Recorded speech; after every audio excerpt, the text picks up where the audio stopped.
तो परसों जब आपके साथ डिबेट में था तो ये उम्मीद कर रहा था कि कुछ कठोर कार्रवाई होगी, तो पर यहाँ तो मामूली मुलाजिमों को जेल भेज दिया। पुलिस उनसे पूछताछ को तैयार नहीं है, जल्दी जल्दी जेल भेजाए। लोग कह रहे थे कि चंपत अनिल ने इस्तीफा दे दिया, कोई इस्तीफा तो हुआ नहीं, ना कोई पूछताछ हुई। आप इतनी जांच से और इस FIR से संतुष्ट हैं? देखिए, हमें लगता है कि देखिए उत्तर प्रदेश में पहला ये इतिहास है कि एक भगवाधारी मुख्यमंत्री बने हैं और केंद्र में भी प्रधानमंत्री मोदी जी हैं, जो अयोध्या जी जाते हैं तो राम लला के सामने दंडवत प्रणाम करते हैं। पूरे हिंदुओं के सीना चौड़ा हो जाता है कि हमारी कोई सुनने वाला है। पहले एक समय था कि लोग जाते थे, तिलक लगवाते थे, बाहर आते ही मंदिर में बाहर से पूछ लेते थे।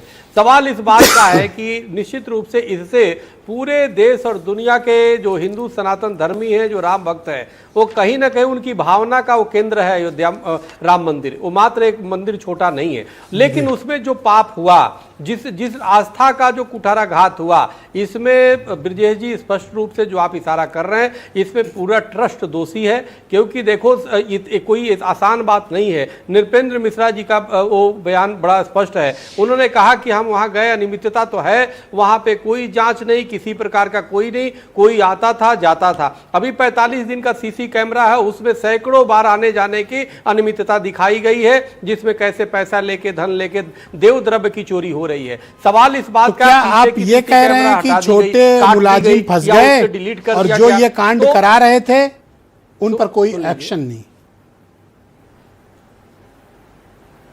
बिल्कुल, देखिए ऐसा ये कोई संभव नहीं है ब्रजेश जी की बिना आदेश के, जहां पे हम हैं, चाहे जहां पे राजू दास जी हैं, जहां पे ब्रजेश जी हैं, वहां पे कोई ऐसे कोई लगातार इस तरह से करे। एक बार दो बार हो सकता है, लेकिन लगातार जब वो आ रहा है और इतनी करोड़ों के रुपए जो है गमन हो जा रहे हैं और अनेक हीरे जवाहरात सोने चांदी गमन हो जा रहे हैं, तो निश्चित रूप से मिली भगत होगी। और अगर नहीं भी है तो सवाल ये है कि तुमने जो दायित्व लिया है, ये पद नहीं है ब्रजेश जी, ये दायित्व है। और दायित्व लिया है भगवान राम मंदिर लोगों को कम पता है, मैं बताना चाहता हूं। और राम मंदिर वो है, एक 9 करोड़ की जमीन राम मंदिर से 4.5 किलोमीटर दूर जी 55 करोड़ में खरीदी गई।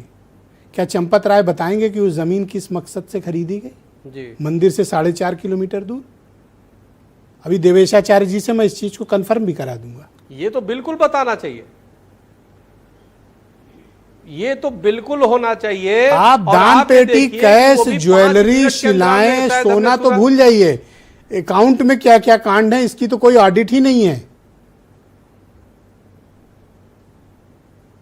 नहीं, देखिए ये बिल्कुल, आप बताइए क्या 1528 में मीर बाकी ने हमारे राम मंदिर को तोड़ा, उसके बाद हिंदुओं ने, राम भक्तों ने इतनी संघर्ष किया, अपनी जान की बाजी लगा दिया, अपने को त्याग कर दिया। और आप देखिए एक कोर्ट से, माननीय कोर्ट से आप क्या चाहते हैं कि इस पर किस प्रकार की कार्रवाई होनी चाहिए? क्या इसी दिन के लिए, क्या कार्रवाई होनी चाहिए? हम राम मंदिर पे कहां तक हम राम राज की परिकल्पना कर रहे थे, और यहाँ पे जो है चोरी हो रहा है। मैं यही कहना चाहता हूं ब्रजेश जी कि कुछ देर के लिए CC कैमरे ये लोग चुरा सकते हैं, लेकिन याद रखना भगवान चित्रगुप्त महाराज के पास न्याय है, उनका CC कैमरा 24 घंटा खुलता है। आपने कहा ना, ये नरक में जाए, राम लला जीवंत है। मैं आज इस चीज को गवाही के साथ कह सकता हूँ, राम लला जीवंत है।